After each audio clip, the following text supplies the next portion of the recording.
Adult certificate లేకుండా వచ్చిన బూతుల కంటెంట్ టెలివిజన్లో పాలిటిక్స్ అన్న పేరుతో బహిరంగంగా మాట్లాడిన క్యాండిడేట్ రోజాని కూర్చోబెట్టి తిట్టించడమే పని. ఎంత దాకా తిట్టాలి? లోకేష్ని పప్పు, పవన్ కళ్యాణ్ని పుచ్చుకుని చిటికినేల మీద ఎంట్రుక పేకలేవు. ఇంకా ఆవిడ గారు ఏం చెప్పిందంటే, గాడిదలాగా నీకు 50 ఏళ్ళు వచ్చినాయి, ఒక్కసారన్నా గెలువు, అప్పుడు నువ్వు మాట్లాడదు కానీ జగన్మోహన్ రెడ్డి గారి గురించి. గుర్తుందా ప్రతి ఒక్కరికి? చంద్రబాబు నాయుడు గారు నిన్నంది వెన్నుపోటు అనేది చాలా చిన్న మాట. పవన్ కళ్యాణ్ నోట్లో హెరిటేజ్ ఐస్ క్రీమ్ పెట్టుకున్నావు అని కూడా వాగింది.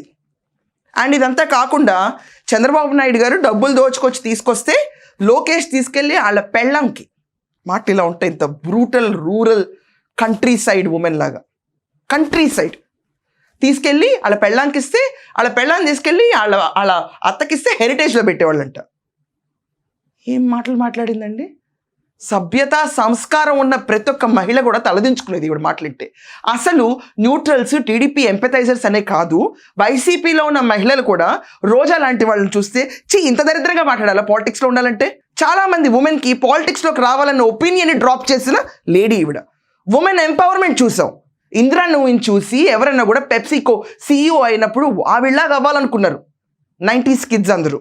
80sలో చూస్తే ఇందిరాగాంధీలాగా అవ్వాలనుకున్నారు అందరూ.